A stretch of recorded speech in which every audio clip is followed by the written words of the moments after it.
Hey everyone, welcome back. This is another episode of Decoding Wealth. I am your host, Daniel Duhart.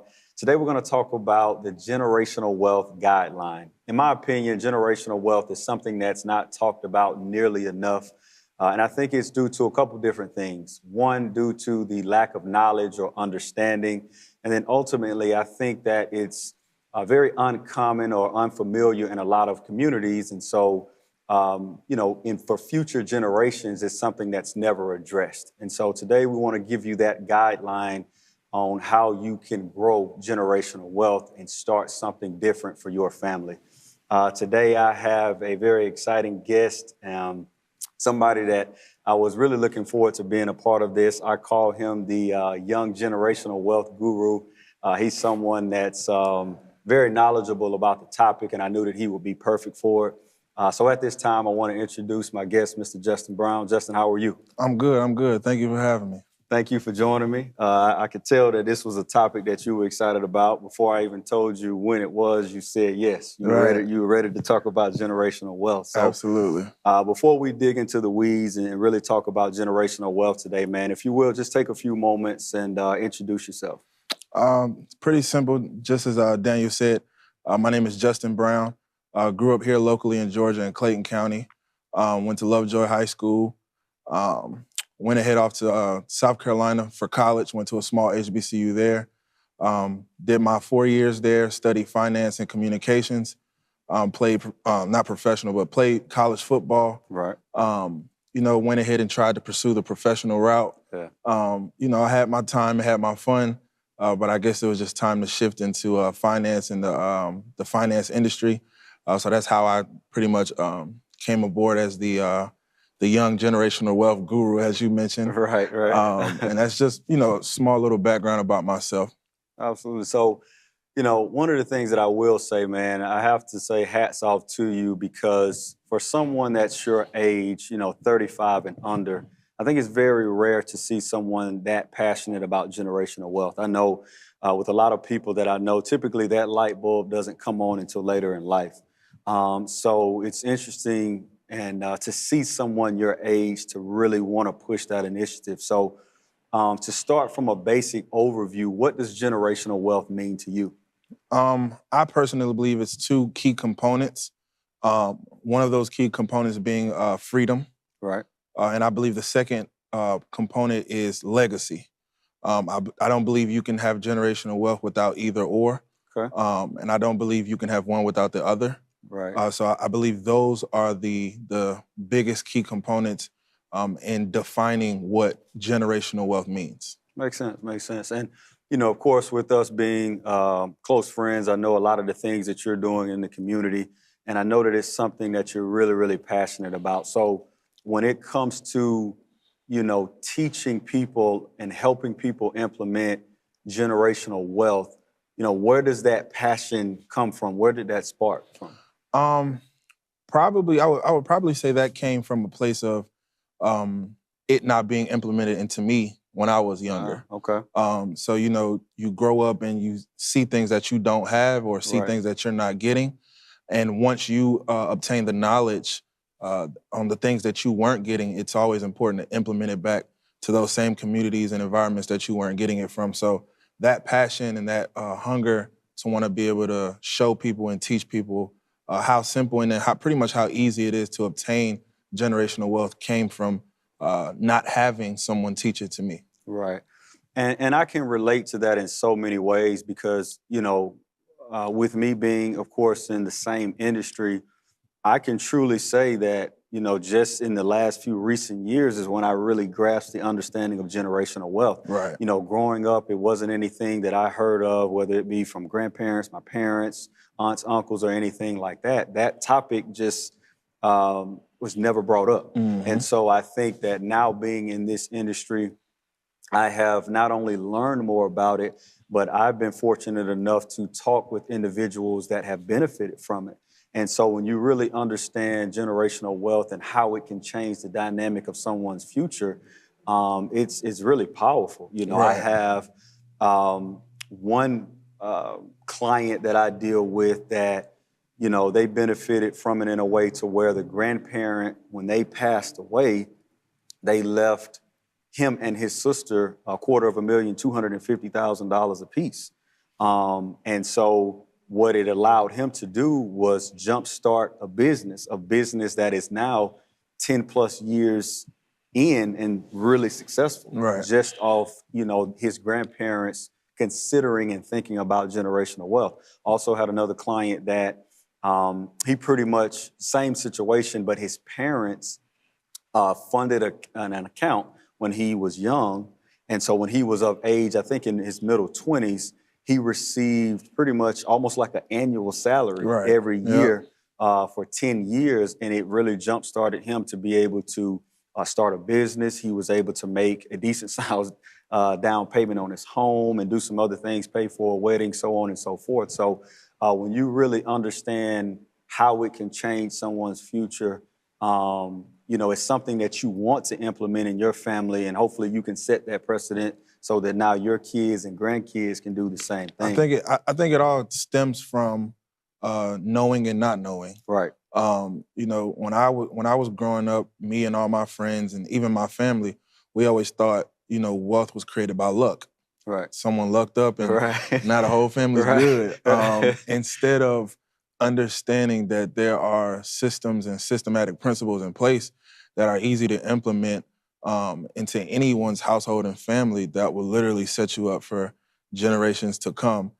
So I believe, that's really the reason why I do what I do, if you want to put it like that, simply because it's just stems from knowing and not knowing, and goes to the phrase, if you knew better, you would do better. Right. So, yeah, and I think too, like you said, sometimes it's just a matter of seeking help, and for you to realize that it's actually a little more simpler than you would think. right. But it's just one of those things, because you don't know about it, you kind of shy away from it and you just never address it. So, and we'll dig into a couple of the different principles or strategies and how you go about advising clients as the episode goes on. But those were a lot of great points that you made. Now, I do know, again, from following you on social media and knowing you personally, you're doing a lot of things around speaking engagements and also doing a lot of marketing on your social media to reach that audience, whether Right. it is that younger demographic of people 35 and under or 35 and older. So just talk to us a little bit about some of the things that you're doing in the community around just speaking engagement and some of the marketing. Speaking engagements, very important, especially in the times that we live in, whether it's social media or a person via Zoom or something like that.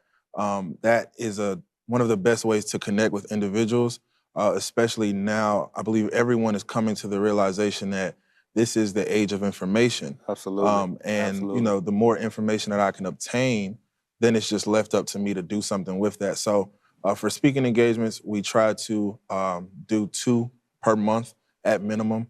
What happens is we reach out to churches, nonprofits, and certain organizations, whether that be major companies and corporations. Right. And what we do is we host lunch and learns. So, nobody's going to turn down lunch, right? Yeah. So what we do is we buy lunch for, this group of people, these group of individuals, and we just go in and do teachings. Sometimes it might be a 1 lesson type of thing, Okay. or then, we could even make it a little extensive. I believe we have a 6 to 8 part series where we really go deep into detail and break it down. So for speaking engagements, that's kind of what we do. Marketing purposes, we always want to inform people and stay top of mind. Mm-hmm. So what we do is every day we're posting on social media content, different flyers, whether that be informational type of things, or even things where people can interact with us. So we don't want to just, flood you with information. We want to get your opinion. What do you want help on? Right. What would you like to learn about? Things of that nature. And that's good to hear as well too, because I think that with something like generational wealth, because there's so many pieces to it, I think that's pretty neat that you and your team put together a series of workshops, if you will, so it's not all just tied into one. Right. Because I think that, you know, if you really dig into the weeds and unpack that topic, it would really be hard to cover generational one in just one sitting. Absolutely. So the fact that you break it down for that audience into digestible pieces is something that I'm pretty sure is attractive to a lot of people. Especially because you know, there might be individuals in a nonprofit or organization that you know, we might go out and speak one time. Well, what if they already have that information? Right. What if they already, you know, but there's, like you said, there's so many keys and there's so many things that can go into building generational wealth. Absolutely. You know, we don't want to give someone information they already know. We want everyone to be able to leave and say, okay, well, I learned something new that I can implement in my life and my family. So I definitely think that having more than one course per se is definitely important.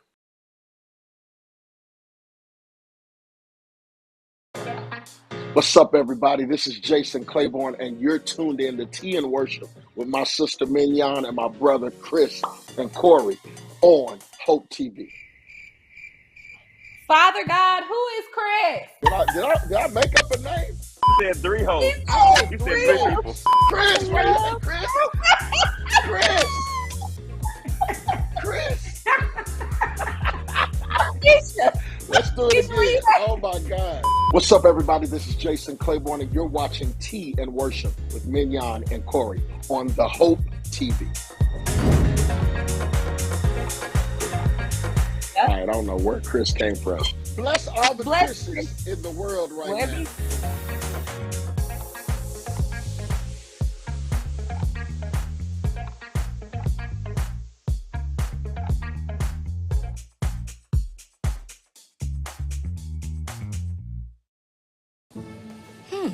Maybe you can make retirement happen.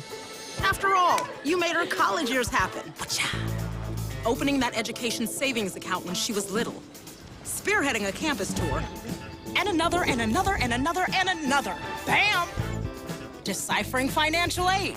She was like, what? But now she's like, you aced planning for college. Now get the tips you need to get on track at aceyourretirement.org. You all know him, my boy, Will Smith. His tone is a very conversational tone, and he has the ability to be a storyteller because he is a, actor. And so this book was more of a page turner. I really enjoyed hearing and listening to him narrate the book. Also, I think it was a really great book because he was just so open and honest. And I mean, I don't think he really left anything out. I mean, he talked about everything in the book. And I just want to throw this out there, that this is basically one of my favorite memoirs. And you know how I feel about the other book that I have read.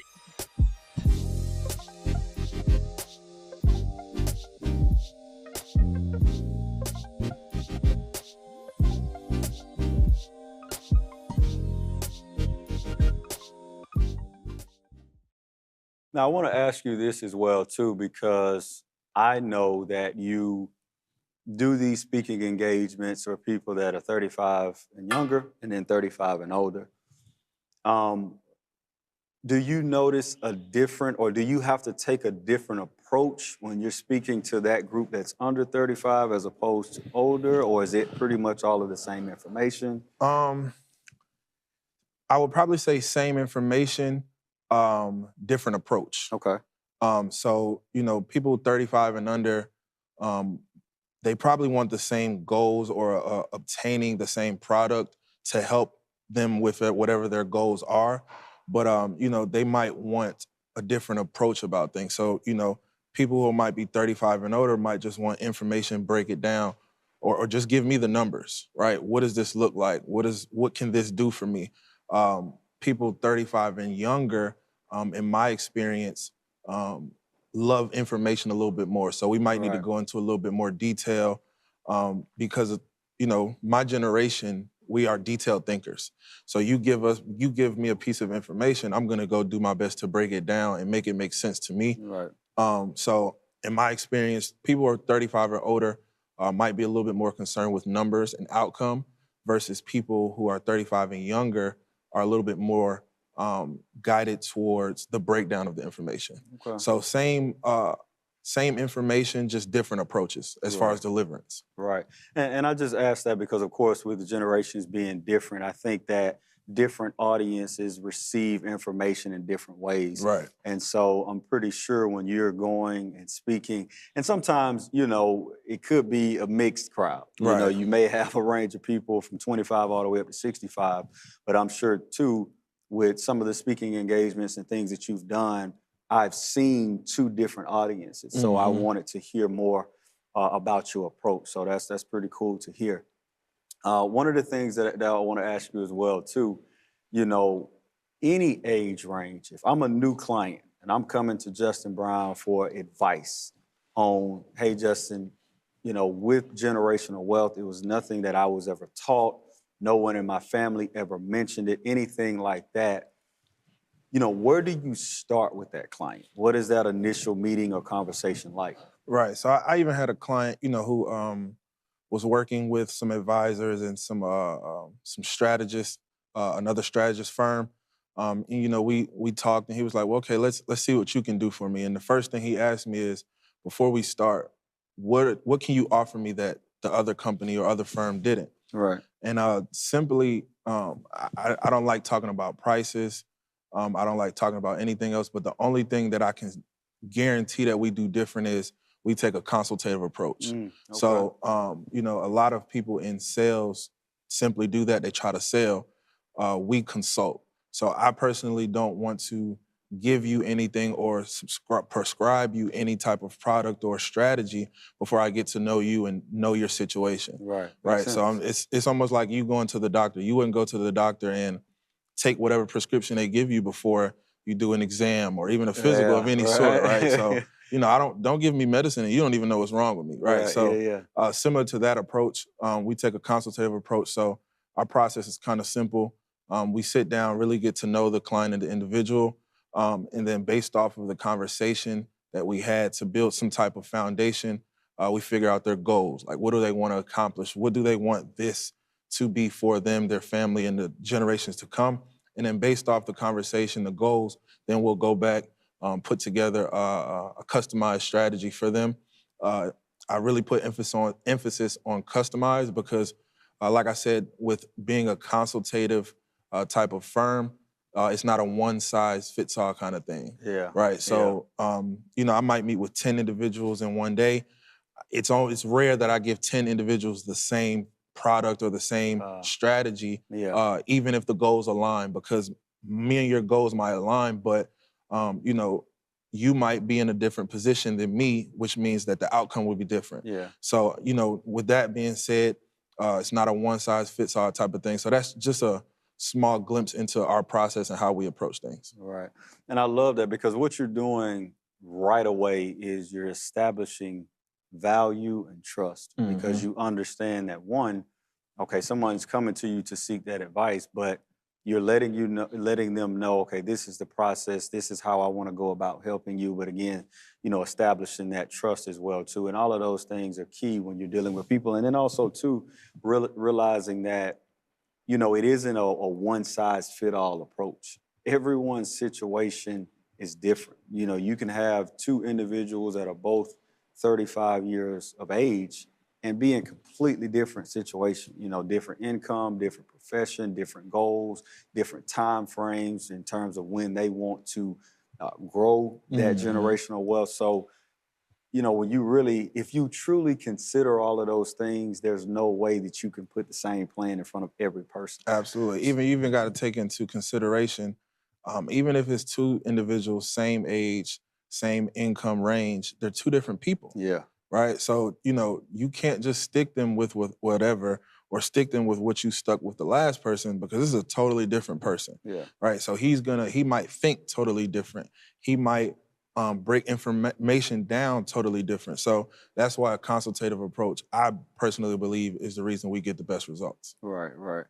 And I've seen, some of the things that you've done, of course. And I know that typically, once you sit down with a client and you get that upfront information, it's typically two tiers or categories that you put clients into. Or sometimes it could be a hybrid of the two. Mm-hmm. So, you know, what are those two categories or two strategies, pertaining to generational wealth? How do you section it off? Right. So, two strategies that are very important that I find that a lot of our clients really like after we sit down and get all information that we need. One will help you build and obtain your legacy planning. Okay. Right. So whatever that may look like for you could be different, but once you kind of tell me, hey, this is what I want to accomplish, one of the most popular things is the legacy planning. And then the second one will allow you to leverage compound interest. A lot of people understand compound interest and how it works. And there's even a quote, either it works for you or you work for it. Those are the two most popular and strategies that we use. Legacy planning, the first one, really just secures your legacy pretty much. So whatever that looks like for you, that could be a dollar amount, that could be a picture painted in your head and you kind of explained it to me.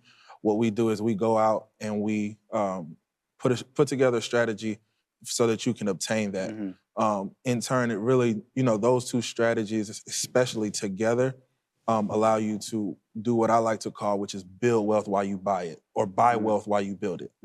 So it allows you to lock in whatever legacy you want for the future generations. And then it allows you to build assets while you're, here and alive and you're thriving. So it allows sort of like a two bird, one stone kind of thing. Okay. So let's break down those two. When you say and right now we're just going to talk about legacy planning, name two or three key components of the benefit of going, just that legacy planning route. I believe that the number one benefit is it allows you to lock that in regardless, right? Okay. So a lot of people view generational wealth as something that almost like as an earned income, right? So if I don't earn a certain amount of income, I can't secure my legacy that I want to build. This in turn allows you to lock in that legacy no matter what, right? So that will be the first benefit.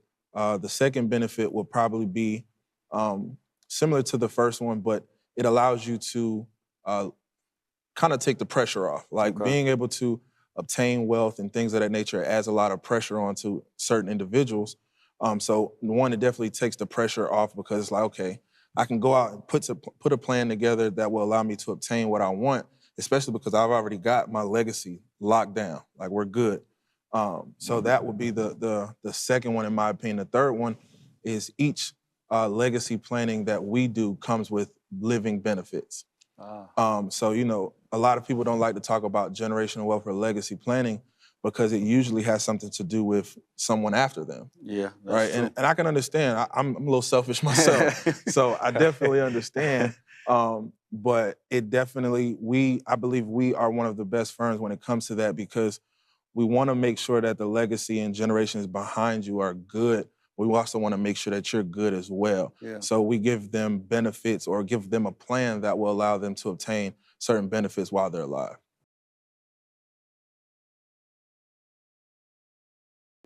When will someone know that they need a coach? If you're looking at your life and you're taking an evaluation of yourself and you're not happy with where you are and you can't seem to come up with what you need to do to become happy, then, a life coach may be that individual that you need. Now, if you're just having a rut, just, a week at a time and you can kind of talk yourself out of it or you get over that, you may not necessarily need a life coach. But when you are really stuck and you've tried this and you tried that and it's not working for you and you just feel like you need more, then I definitely believe that a life coach would be someone that you can reach out to.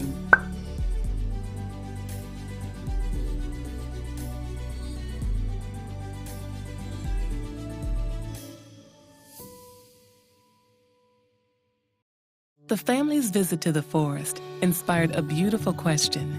Mother, mother, am I a tree? You tell me to stand tall. You tell me to stay rooted. I think I am a tree. My child, of course you are. But what kind of tree will you be? The kind to hug or the kind to climb? Doesn't matter what you choose, so long as you choose to be a tree that's kind. Make the forest part of your story at a park near you. Find one at discovertheforest.org. We are picking men's brains today because we're asking men questions that we want to know. Honest answers. Don't get mad at the messengers. You're changing your looks all the time because you have to keep changing to keep his attention and to keep him from doing it. Then guess what? It's not you, it's the guy.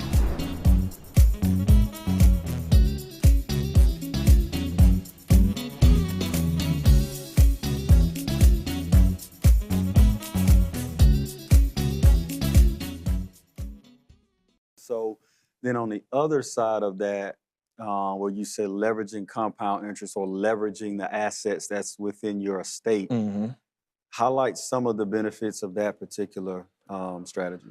2 or 3 major benefits and key components that a lot of our clients like is it allows you to live a tax-free lifestyle. Okay. So it reduces your tax liability and it allows you to withdraw funds and even grow your funds at a large interest rate tax-free. So this may be for the people that may be a little bit more selfish. They want to benefit some stuff along the way. Right. Absolutely.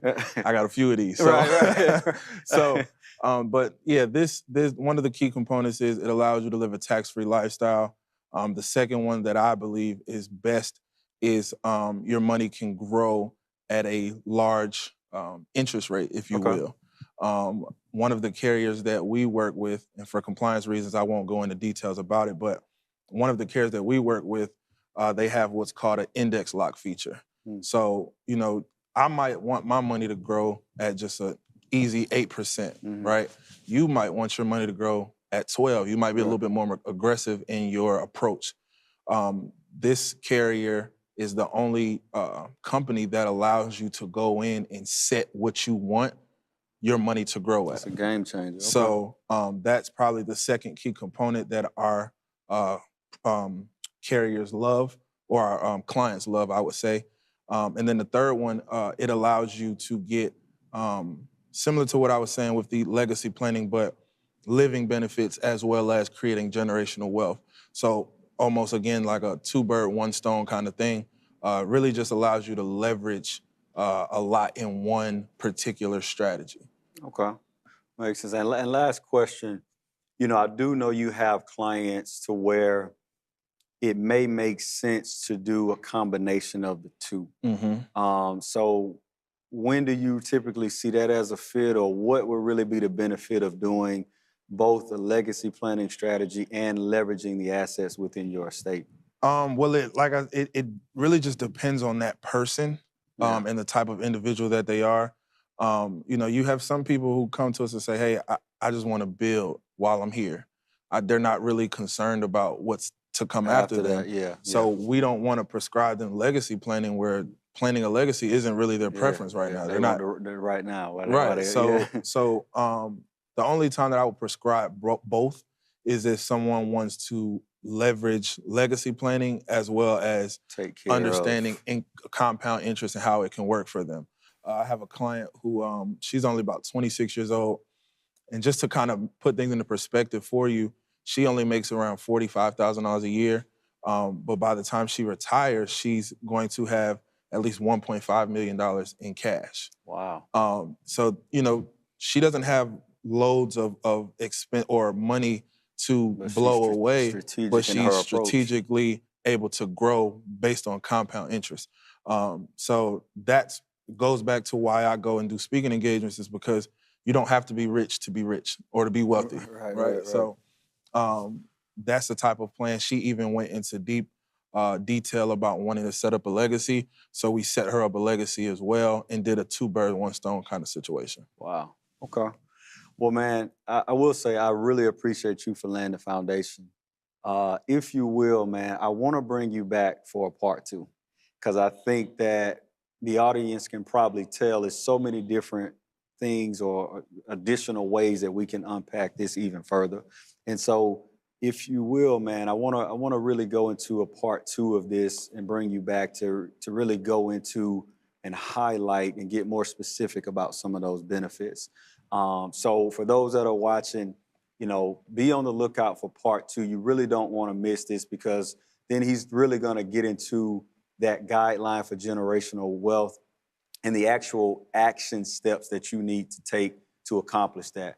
Again, generational wealth is really, really important. And I think that it's something that everyone should at least have a base understanding of, get that education so that you can start something in your family that will benefit generations to come. Justin, man, thank you so much for joining the show. Thank you for having me. It definitely will be a part 2. As always, thank you all for joining, and we'll see you on the next episode of Decoding Wealth.